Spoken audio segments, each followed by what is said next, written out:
Each exhibition has its own flavor for me, and the theme and the main feeling of the most recent exhibition was really that of integration. Integration of my peers, of people close to me, of new people. I experienced in that gallery that day people coming into formation of who they are. That included my business partner Ashley stepping into a role as a gallerist, as a representative of my art, and really speaking so clearly and with a lot of attention to detail about my own paintings. I also saw young women who study every day and have devoted their life to this, having an opportunity to speak and express their own unique understandings and relationship to Torah and to mysticism in a way that was definitely unusual and exciting for them. Lastly, there were people close to me who are not so spiritual that were deeply moved by the rabbi's lecture, and I saw for them an emotional experience in which their spirituality came into fruition in a way that had not been up until present. And that was stunning to see. And I said to myself, this is a moment of integration. This is a moment of community integration happening together. It's not therapy, but it's something close to it. Although for me, this show is really about the community experience and the sensation I had of really seeing people come into themselves within the platform of the exhibition, I want to just talk a little bit about the paintings that were in the exhibit. And for those who are interested, you'll find out a little bit of the details, some of the technical aspects of these artworks.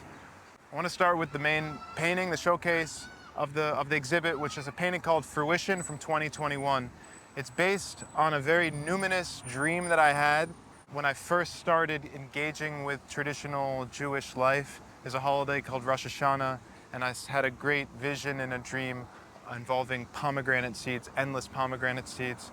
I later heard about the concept that every person is filled with a mitzvah, like a pomegranate, many, many mitzvahs, that everyone's done good deeds. And life is really about bringing ourselves into relationship to the material worlds and doing good things within this world. This is where we're meant to be. And that always ends up being a dance of integration of different parts of ourselves that has symbology in the tree of life and also in the masculine and feminine.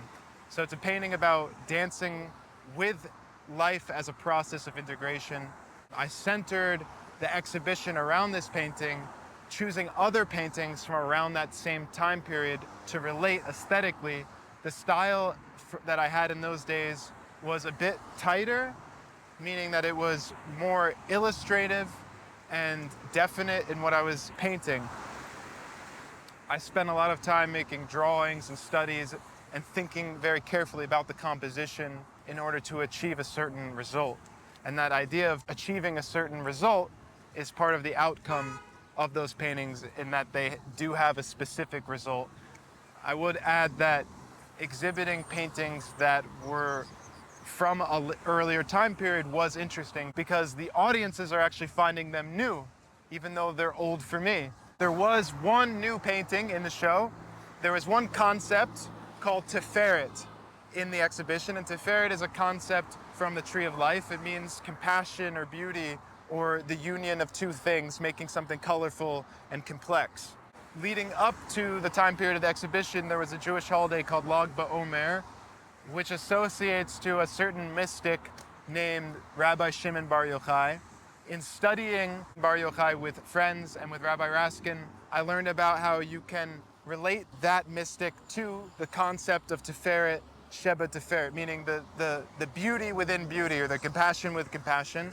And I knew that I would paint this figure, especially when I saw my friend illustrate the idea of Rabbi Shimon Bar Yochai as a symbol of the integration of heaven and earth, of the opposites of extreme mysticism and extreme groundedness, and he made this gesture.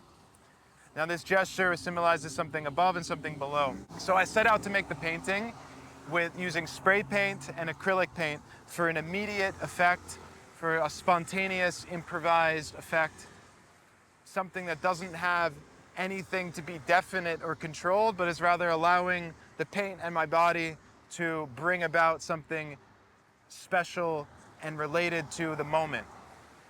Very different than the paintings I had described before. So in the process of making this, I received a phone call from Rabbi Raskin. Since I do his video content, he said to me, hey, can you be at a video shoot tomorrow in Brooklyn? I have this idea and this idea. I said, Rabbi, I'd love to come, but I'm actually in the country right now. I'm making a painting as we speak. He said, oh, of what? I said, of Rabbi Shimon Bar Yochai. He said, oh, good. I always wondered what Rabbi Shimon Bar Yochai looked like.